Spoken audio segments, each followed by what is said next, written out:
In this video, I'm going to show you how you can show different time zones on your calendar inside of Morgen.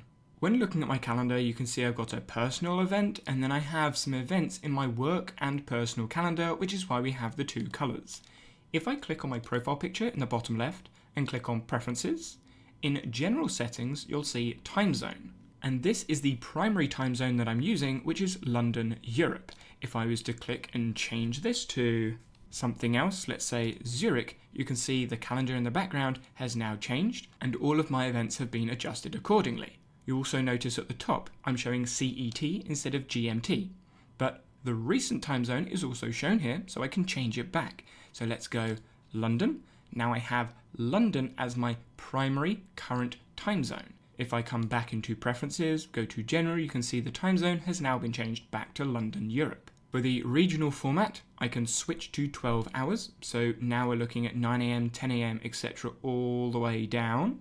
If I switch to 24, it's now going 9 and then says 13, 14, 15 because now we're in 24 hours. But some of you may want to start your day at different times, which is where we can get to the time grid start and time grid end. If I change this to 1 o'clock in the morning, you can see now the day starts at 1 o'clock in the morning according to GMT time and goes all the way to 11 o'clock in the night. If I change the time grid end to, let's say, 9 o'clock, now we've got 1 till 9 in the morning. That is the time grid start and time grid end, hiding all the events and tasks outside of this time grid. And so what I'm going to do is go 8 until 11. So I can see my daily events. Some of you may have noticed that when I was hovering over the time, another time zone appeared, and that's the secondary time zone that I added inside of Morgen. So when I go to the time zone at the top of Morgen, we have the primary time zone and then any other additional time zones. So Zurich was the additional time zone that I had added. If I add another one, let's say the Pacific time zone, I now have 2 additional time zones on top of my primary. Now when I go over the time, you can see we've got minus 12 hours, plus 1 hour, and then London. And that's the same all the way down. But maybe you don't want to come over to the time to see what time an event may be.